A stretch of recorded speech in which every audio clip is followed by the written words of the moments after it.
ॐ नमो भगवते वासुदेवाय। अथ 19विंशोऽध्यायः।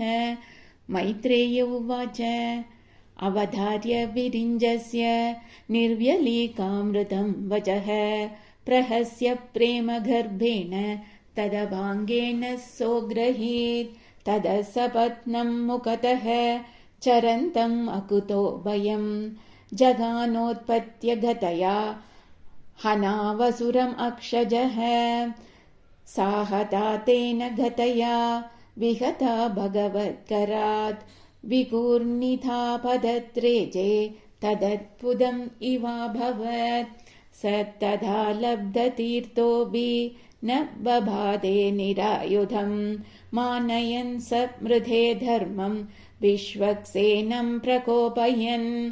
गतायामपविद्धायाम् हाहाकारे विनिर्गते मानयामास तद्धर्मम् सुनाभम् चास्मरद् विभुः। तं व्यग्रचक्रम् दिदिपुत्राधमेन स्वपार्षदमुख्येन विषज्यमानम् चित्रावाचो अदद्विधाम् केचराणाम् तत्रास्मासन् स्वस्तिते मुं जहीति। सत्तं निशां यात्तरथाङ्गमग्रथो व्यवस्थितं पद्मपलाशलोचनम् विलोक्य चामर्षपरिप्लुतेन्द्रियो रुषास्वदन्दच्चदम् आदशत्स्वसन्।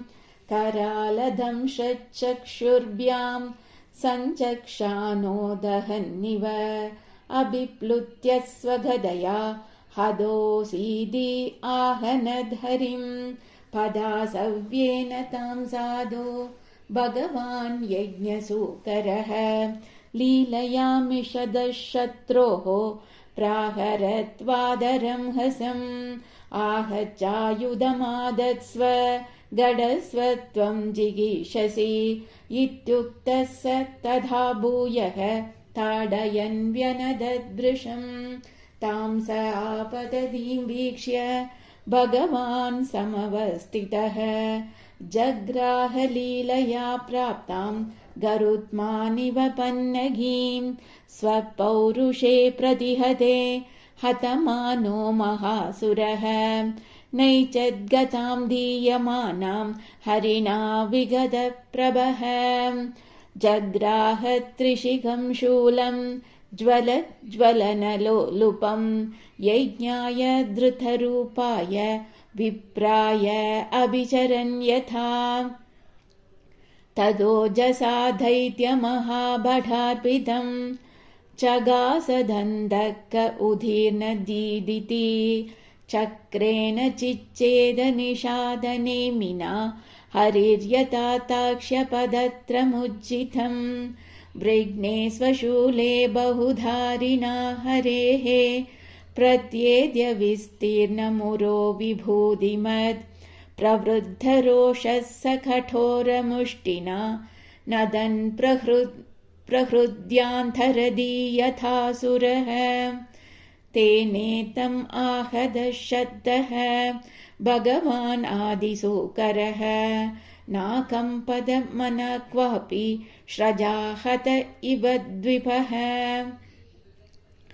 अतोरुधाश्रुजन्मायां योगमायेश्वरे हरौ यां विलोक्य प्रजास्त्रस्ता मेनिरे अस्योपसंयमम्। प्रवभूर्वायवश्चण्डाः तमः पांसवमैरयन् दिग्भ्यो निपेदुर्ग्रावाणः क्षेपणे प्रहिता इव। द्यौर्नष्टभगणाब्रौघैः सविद्युत्स्तनयित्नुभिः वर्षद्भिः पूयकेशासृग् विन्मुद्रास्तीनि चासकृत्। गिरय प्रत्यदृश्यन्त नानायुधमुचो नघ दिग्वाससो यातु धान्यः शूलिन्यो मुक्तमूर्धजाः।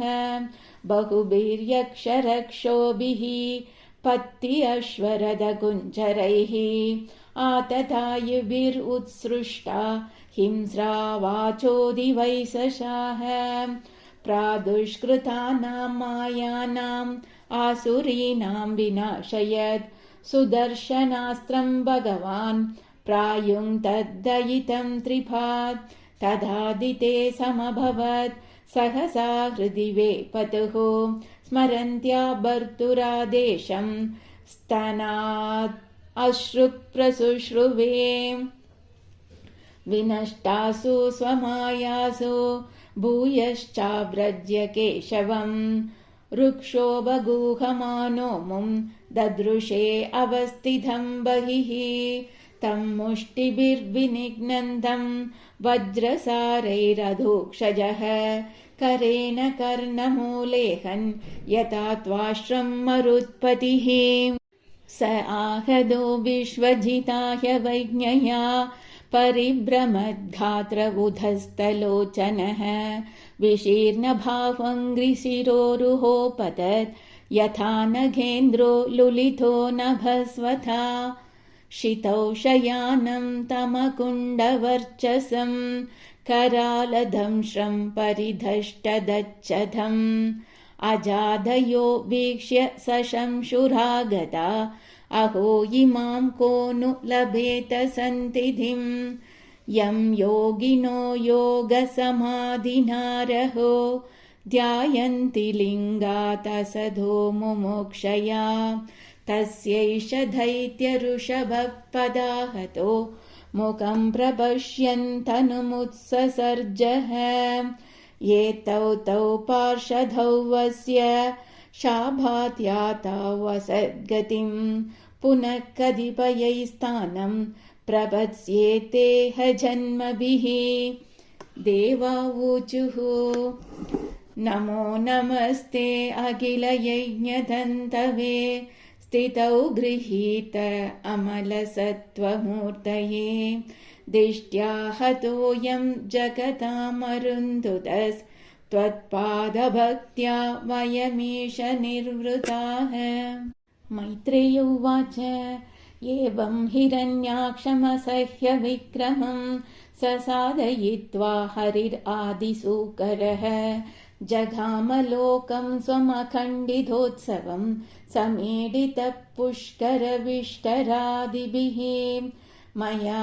यथानोक्तम् अवादिते हरेः कृतावतारस्य सुमित्रचेष्टितं यथा हिरण्याक्ष उदारविक्रमो महामृते क्रीडनवत् निराकृतः सूत उवाच इति कौशारवाक्याताम् आश्रुत्य भगवत्कथां श्रद्धानन्दं परं लेपे महाभागवतो द्विज अन्येषां पुण्यश्लोकानाम् उद्धाम यशसां सताम् उपश्रुत्य भवेन्मोदः श्रीवत्साङ्गस्य किं पुनः योगजेन्द्रं जशघ्रस्तं ध्यायन्तं चरणाम्बुजं क्रोशन्तीनां करेणूनां कृश्रतो अमोचयद्धृतं तं सुकाराद्यं ऋजुभिरनन्यशरणैर्नृभिः